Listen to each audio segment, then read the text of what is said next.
정영택 목사의 쉐마 바이블입니다. 우리는 지금 함께 로마서의 말씀을 읽어가고 있습니다. 내가 특별하게 여러분들에게 강해를 한다는 것보다는 그냥 말씀을 함께 쭉 읽으면서 서로에게 깨달음이 되고 은혜가 되는 그런 시간이 되기 위해서 이 시간을 갖는 것입니다. 오늘은 로마서 2장 17절에서 24절 말씀까지를 보겠습니다. 유대인이라 불리는 네가 율법을 의지하며 하나님을 자랑하며 율법의 교훈을 받아 하나님의 뜻을 알고 지극히 선한 것을 분간하며 맹인의 길을 인도하는 자요 어둠에 있는 자의 빛이요 율법에 있는 지식과 진리의 모본을 가진 자로서 어리석은 자의 교사요 어린아이의 선생이라고 스스로 믿으니 그러면 다른 사람을 가르치는 네가 네 자신은 가르치지 아니하느냐? 도둑질하지 말라 선포하는 내가 도둑질하느냐? 간음하지 말라 하는 내가 간음하느냐? 우상을 가증히 여기는 내가 신전 물건을 도둑질하느냐? 율법을 자랑하는 내가 율법을 범함으로 하나님을 욕되게 하느냐? 기록된 바와 같이 하나님의 이름이 너희 때문에 이방인 중에서 모독을 받는도다. 오늘 함께 부를 찬송은 255장 너희 죄 흉악하나 하는 찬송이 되겠습니다. 자, 지금 바울이 우리는 하나님의 심판 아래 있다. 율법이 없다. 율법이 있다. 다 자기 양심이 율법이 된다. 법이 된다. 이제 그러면서 좀 꼬집어서 얘기를 합니다. 지적해서 얘기합니다. 그 말은 무슨 말이냐면 유대인이라 불리는 네가 율법을 의지하며 하나님을 사랑하며 말씀하고 있습니다. 그리고 율법의 교훈을 받아서 하나님의 뜻을 알고 지극히 선한 것을 분간하며 자기가 자기에게 이야기할 때 내가 하나님을 의지하기 때문에 나는 하나님의 교훈을 받아서 말씀을 받아서 하나님의 뜻도 알고 지극히 선한 것도 분별해서 맹인의 길을 인도하는 사람이요 아못 보는 사람을 인도해 주는 사람이요 어둠에 있는 사람이는 빛과 같은 사람이요 그래서 율법에 있는 지식과 진리의 모본을 가진 자로서 어리석은 자에게 교사가 되고 어린아이에게는 선생이 된다. 이렇게 생각하고 있는 유대인들이 많이 있다. 그렇게 생각하죠. 여러분 이 말을 그대로 바꾸어서 이렇게 생각해 보십시다. 그리스도인이라 불리는 네가 말씀을 의지하며 하나님을 사랑하며 말씀의 교훈을 받아 하나님의 뜻을 알고 지극히 선한 것을 분별하며 맹인의 길을 인도하는 자요 어둠에 있는 자의 빛이요 말씀에 있는 지식과 진리의 모본을 가진 자로서 어리석은 자의 교사요 어린아이의 선생이라고 스스로 믿으니 내가 예수를 믿는 사람으로서 이런 존재가 아닌가. 우리는 뭐라고 말합니다. 세상의 빛이요 소금이다. 우리는 세상의 빛이요 소금입니다.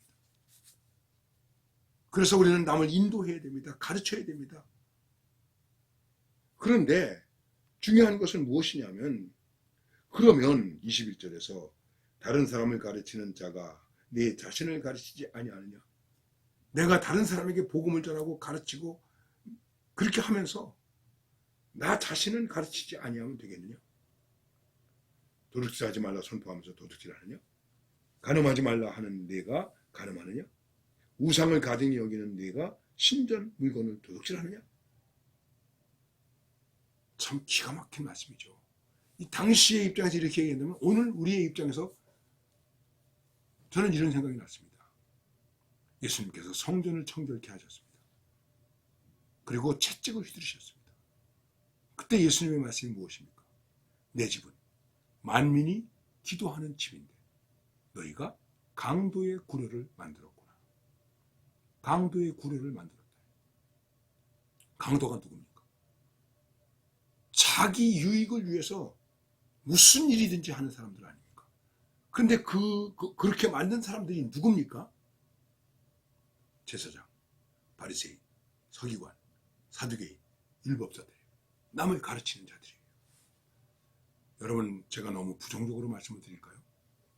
오늘 남을 가르친다고 생각하고 우리 교회의 교인들이 다른 사람에게 모범이 되어야 된다고 생각하고 특별히 교회의 지도자들이 예수님 당시로 말하면 제사장과 같은 사람들이 율법사와 같은 사람들이 맨날 법을 말하고 하나님의 말씀을 말하고 그러면서 실제로는 교회를 여러 가지 복음과 관계된 영역에서 강도의 구루를 만들어 놓은 일들이 얼마나 많이 있습니까? 간음하지 말라는 말씀이 분명히 있는데 교회 안에 얼마나 성에 관한 스캔들이 많이 있는지요. 지도자들에게도 있습니다. 생각해 보십시오. 도둑질하지 말라 그랬는데 교회 안에서 헌금을 횡령했다고 하는 얘기들이 있고요. 많이 있습니다.